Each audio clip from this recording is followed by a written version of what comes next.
conclusión de lo que hemos venido conversando, querías agregar algo, Román, redondear algo en ese sí, balance.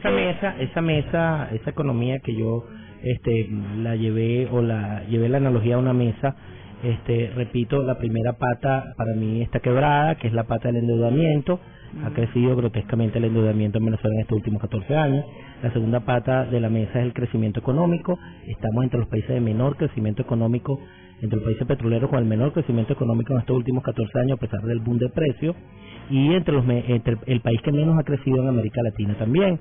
La tercera pata de la mesa es el tema de la informalidad. Como te digo, en Venezuela, entre la informalidad, que es su empleo, y el desempleo, estamos hablando de 6 millones de personas, más de 6 millones de personas, si la fuerza laboral activa es un poco más de 13 millones de personas, la mitad de las personas aptas para trabajar en Venezuela no tienen un empleo formal. Para mí esa pata de la mesa también está quebrada.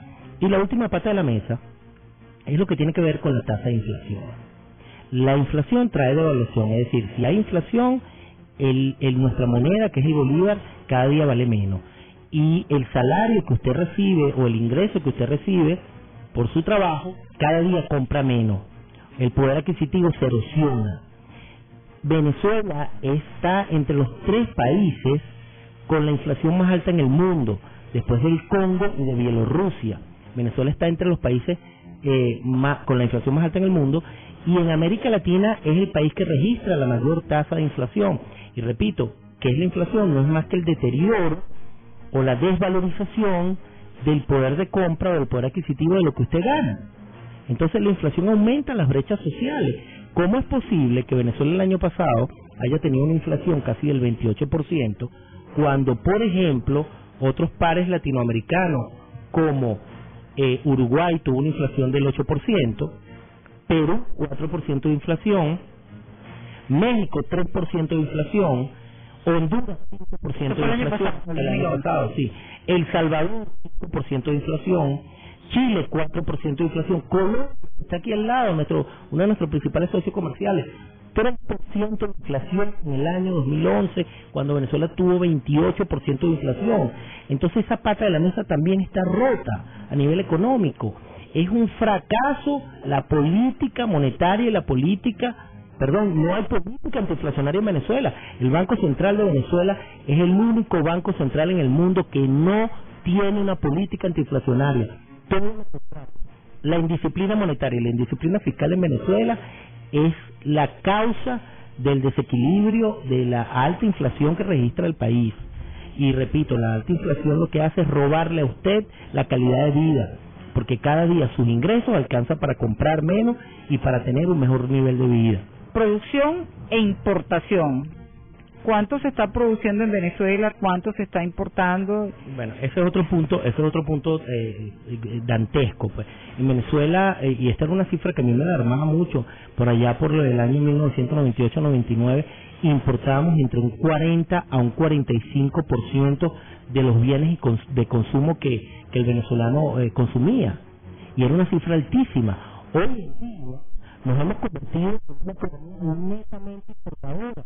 Es decir, hemos destruido el aparato productivo nacional, y la sobreproducción cambiaria ha llevado a convertir esta economía en una economía, como dicen, una economía de puerto. Es decir, el mejor de Venezuela es importar, por las altas tasas y los diferenciales que existe entre el dólar oficial y el dólar que la deuda te permite comprar. Pero todo el mundo sabe exportar. Entonces, producir es una hazaña. El productor es un exportador, y eso hace que hoy en día en Venezuela entre un 70 hasta un 80% de lo que se consume, casi el doble de lo que era hace 14 años, venga importado. Es decir, la riqueza petrolera, ¿de qué nos sirve? La riqueza petrolera nos sirve para crear y esta cifra se conoce hace un rato, pues eso está en el ambiente, inclusive cifra del sector oficial entre un 70 y 80% de lo que consumimos es importado. Y si lo llevamos a dinero, ¿cuánto significa eso? Bueno, estamos más de 50.000 millones de dólares, casi 50.000 millones de dólares en importaciones. Imagínense el ahorro que se produciría en el país si este país fuera un país industrializado, y no, son 50.000 millones de dólares que recibimos por ingresos petroleros, que así como entran al país, así se van vía importaciones. Y cuando tú importas los bienes de Brasil, importas los bienes de Argentina, importas los bienes de Uruguay, lo que estás haciendo es crear el empleo y dinamizar la industria en esos países y no la industria local. Bien, 8:18 el Twitter, ¿cómo lo tenemos, David Vera? Dame un chance porque lo estoy actualizando porque se colgó. La mensajería, ¿tenemos algo? Vamos a revisar información vía Telegram y además los reportes que nos llegan sobre las fallas en el suministro eléctrico. Segunda vez allí Santa Cruz de Aragua sin energía eléctrica, no tanto de más temprano también nos reportan acá la urbanización Arboleda, allí sin energía eléctrica desde hace horas. Gracias a las personas que se comunican con nosotros para reportar esta situación. La venta de...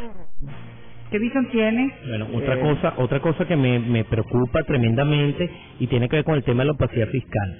La semana pasada nos enteramos que el Banco Central de Venezuela había hecho una primera venta de oro monetario por 3,8 toneladas y extraoficialmente se dice que hubo una segunda venta y que esto puede haber llegado a más de 6 toneladas de oro. Ahora yo me pregunto lo siguiente: toda la gente que celebró que se había traído el oro a Venezuela, cosa que es totalmente absurdo porque el oro siempre fue propiedad de Venezuela, solo que estaba en custodia, parte de ese oro que se trajo estaba en custodia de otros bancos centrales, en el caso del Banco Central de Inglaterra, etcétera, ¿no? Pero hay mucha gente que salió a celebrar y a pensar de que se había recuperado el oro, cosa que nunca estuvo perdida. O sea, es como tener tu dinero del banco a nombre tuyo, sacaste el dinero del banco y te lo llevaste para tu casa. Claro. ¿Ok? Pero yo me pregunto, toda esa gente que salió a celebrar eso, ¿qué está pensando ahorita cuando se entera de que parte de ese oro ya lo vendieron? Pregunto, ¿salieron a protestarlo? Porque así como saliste a celebrar, entonces con más fuerza debería salir a protestar que lo vendieron. ¿Por qué el Banco Central recurre a la venta del oro? Esa es una buena pregunta. Recurre contra Elma que el Banco Central de Venezuela se quedó sin divisas líquidas. Es decir, las reservas internacionales del país están básicamente en oro y el Banco Central no llega ni a $1.000 millones en las divisas líquidas. Esta es la razón por la que el Banco Central ha debido verse en la necesidad de vender una parte del oro que no es significativa, es apenas el 1%. Líquida, tú te refieres a dólares, por supuesto. ¿Cómo ocurrió esto? ¿Por qué se quedó sin reservas líquidas del Banco Central de Venezuela? Bueno, porque las importaciones, porque precisamente por la estructura del ingreso petrolero hace que un millón de barriles de petróleo que se exportan no se cobran. No se cobran por la sencilla razón que 500.000 se le dan a China y ya no recibimos ingresos petroleros en dólares por esa razón. 150.000 se le da a Cuba, tampoco se cobra. O sea, tampoco se cobra en términos de flujo de caja, de dólares en efectivo. Lo que se le da a Petrocaribe. Cuando tú sumas todos esos acuerdos ruinosos, leoninos y lesivos para el interés nacional que tiene Venezuela, es más de 1 millón de barriles que no se cobran. Entonces, así como no se cobra, tienes una estructura importadora grotesca en el país.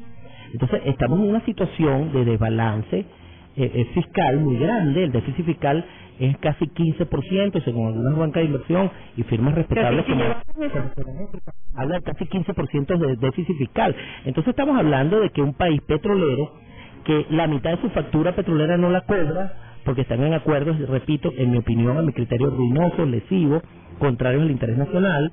PDVSA no recibe esos dólares, más de que no recibe esos dólares, apenas le entrega al Banco Central $44 de cada $100 que recibe. El Banco Central, por el otro lado, tiene una presión tremenda porque todo el mundo quiere dólares para importar por lo barato que está el dólar, y entonces eso crea una situación donde las pocas reservas que había en el Banco Central líquidas las han ido sacando y las han ido inyectando unos fondos parafiscales, ejemplo el Fonden, que ha manejado más de $100.000 millones en 14 años. Un fondo parafiscal con 100 millardos de dólares. 100 millardos de dólares. Ha manejado el Fonden. Sí, $100.000 millones. Eso es una cifra descomunal. Con $100.000 millones se reconstruye todo un país después de una guerra. Entonces, es una situación, de verdad, de locura, pues, de locura fiscal, no tiene otro nombre. Vendemos petróleo y no lo cobramos. Lo poco que cobramos lo usamos para importar. Y entonces Venezuela se ha convertido en un país petrolero, pero sin riqueza. Ahora, cuando tú hablas de reservas, que es el caso del oro, es nuestra reserva, ¿qué significa eso para los venezolanos? Bueno, significa que Venezuela es una economía, lamentablemente, se ha convertido en una economía muy vulnerable. Vulnerable por lo siguiente, porque dependemos del precio del petróleo y del precio del oro. Gracias a la política monetaria de los Estados Unidos, donde las tasas de interés están en casi cero y se han lanzado 3 rondas de estímulo monetario, los precios del petróleo están altos y el precio del oro está alto. Pero ¿qué pasaría en una coyuntura en los próximos años cuando cambie la política monetaria y cambie la situación, el panorama económico global? Si baja el precio del petróleo, ¿cómo vamos a pagar todos esos compromisos de deuda que hemos adquirido? ¿Y qué pasaría si baja el precio del oro? ¿Cuánto nos quedaría en reservas internacionales? Esa es la gran pregunta que hay que hacernos, ¿no?